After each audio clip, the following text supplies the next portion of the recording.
and hi to everyone. Today we are going to talk about the MS1500 to 2009 is Halal Food Standard Production, Preparation, Handling and the Storage, the General Guideline. The Halal Food Standards is made practical guidance for the food industry in Malaysia to meet the requirements of halal food products and food trade.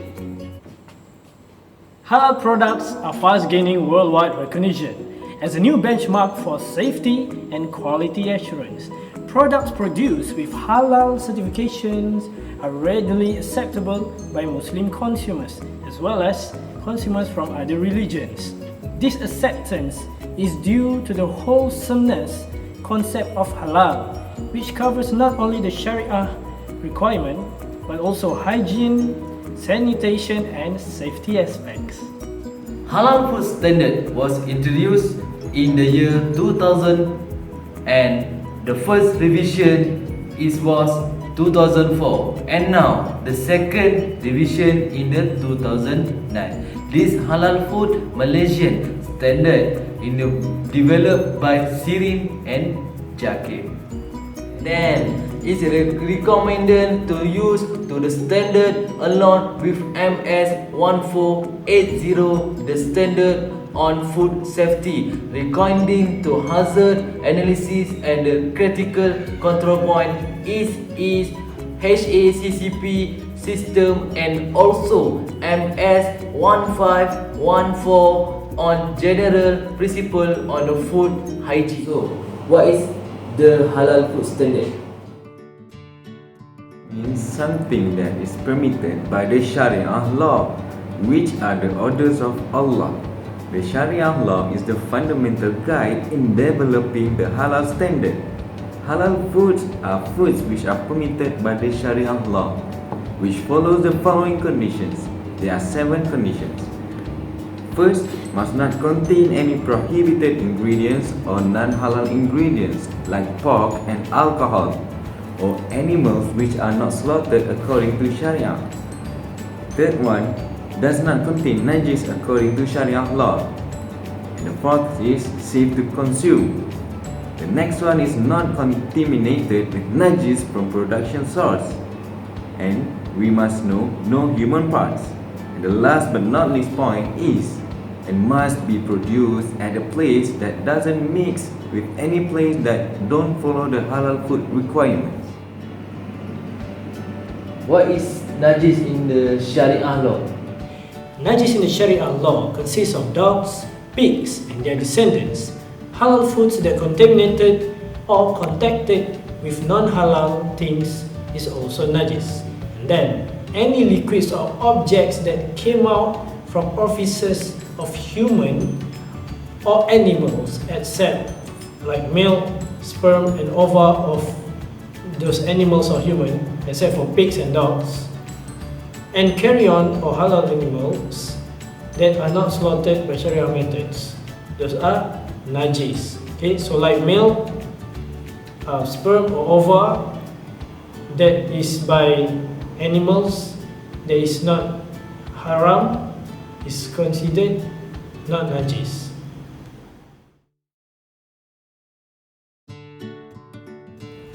There are many benefits of halal food standards. Okay. First, it will gain consumers' confidence. It allows the consumers to make an informed choice of their purchase and also trust, especially by Muslim consumers. And secondly, it has competitive advantage. So, in this world there are about 2 billion Muslims. Okay? Manufacturers can use it as a marketing tool to secure bigger market share, as halal food is suitable for both Muslims and non-Muslims and also follows the HACCP. Okay. At international level, it can enhance the marketability of the products, especially in Muslim countries. Thirdly, the quality. it indicates that the food product not only fulfills halal requirements but also strict hygiene practices, okay, from the premises, packaging, and producing and everything, okay. And finally, for the authority, it provides a mechanism to audit and monitor the halal food. Right now, I'm going to explain what is the PDCA cycle for halal food standard. First one is input. Input is a customer requirement. Customer requirement is a customer demands for halal food. As in Malaysia country, Jakir Halal will collect all the inputs and requirements from customers and interested parties. Next, we are going to move to the next part is plan. Plan is, afterward collecting the inputs, concept of halal food covers the lawful requirements of the Sharia law, which is law of Islam, for good food in terms of hygiene, sanitation and safety that will meet and fulfill halal process requirements. So we are moving to the next box, which is implementation, which is do. The management shall appoint Muslim halal executive officers, which consists of Muslim personnel, to ensure the effectiveness in implementation of internal halal control system. Premises is the second aspect, shall be designed and constructed or renovated to control the risk of product contamination and suitable for intended use. The third criteria should be obeyed is the devices, utensils, machines and processing aids used for processing halal food shall be designed and constructed to facilitate cleaning and contain any materials that are decreed as najis by Sharia law. Next, we are moving to the third cycle, which is check.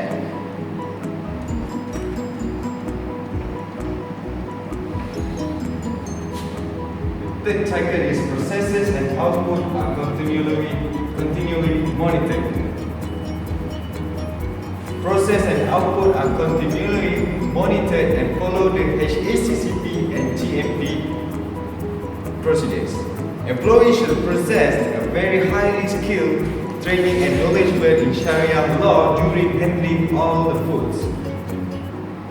So we are moving to the next cycle, which is action.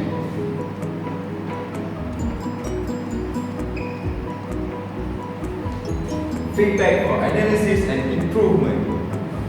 As far as we are concerned, corrective actions have to be developed to preserve the halal integrity of the product or processes. Appropriate procedures must be established to prevent recurrence of similar incidents and to bring the process or system back into control, which is no defect and halal and safety of food. So last but not least, we are meeting the customer requirements. A proper record shall be maintained to document the non-compliance incidents to avoid recurrence of an incident happening. This is to ensure that our customers or our public audience will receive a safe food hygiene and also a good sanitation of food according to Sharia law, which is law of Islam. Thank you.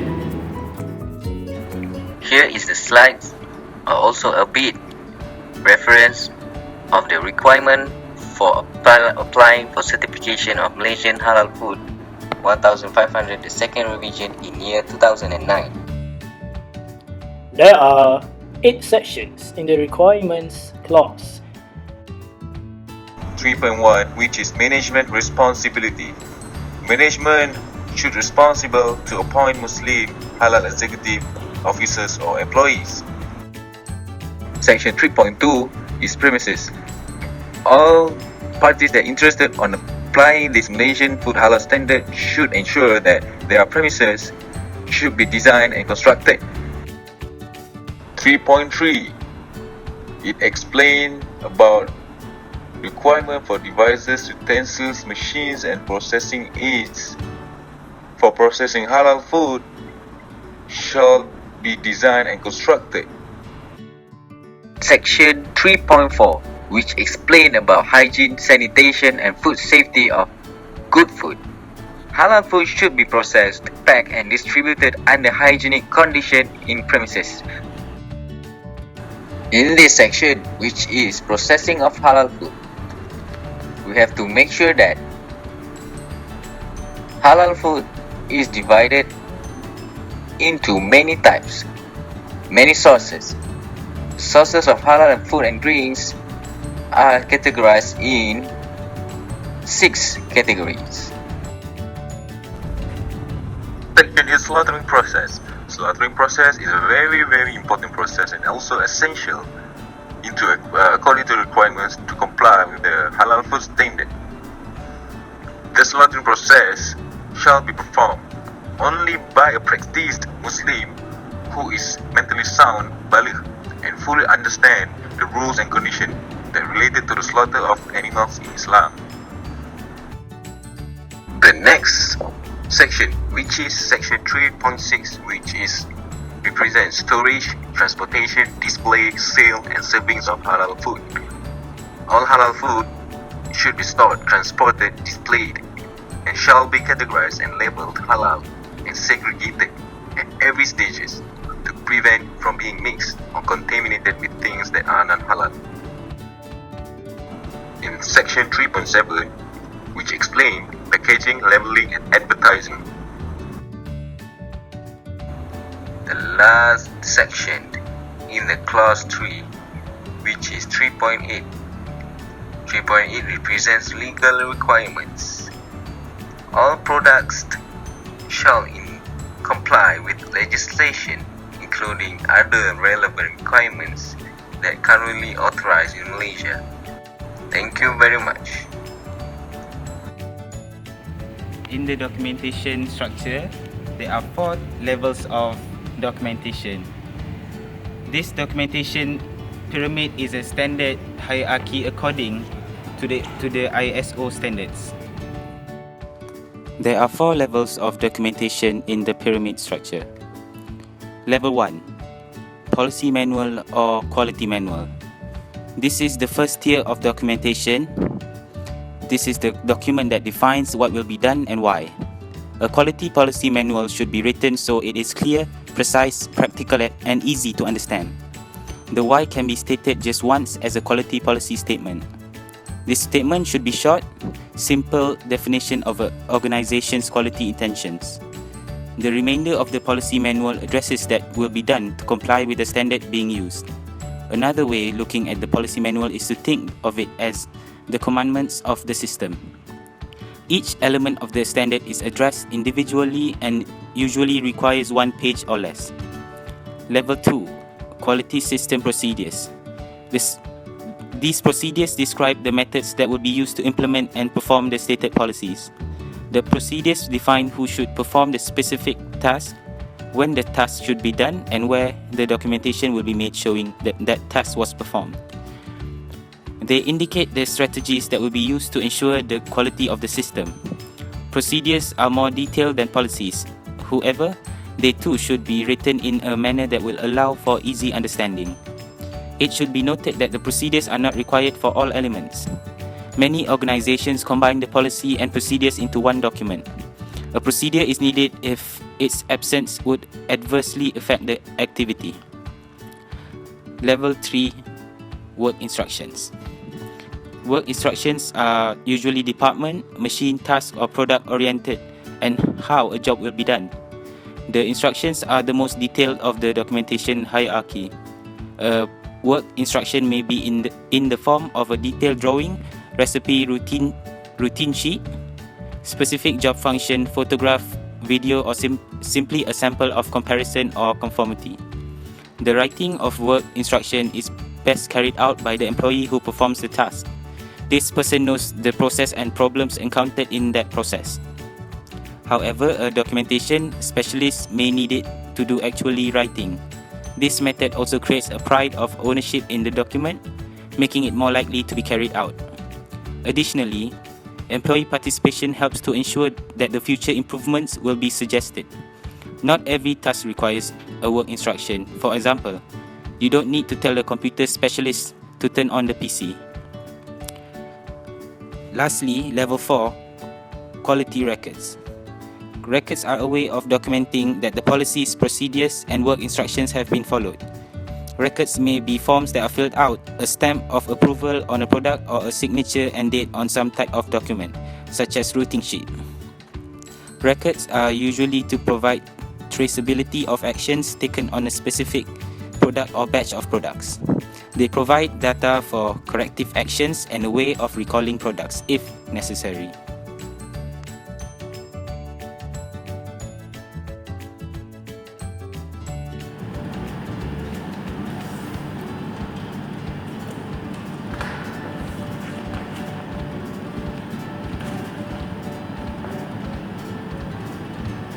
So, why is the documentation of halal standards important?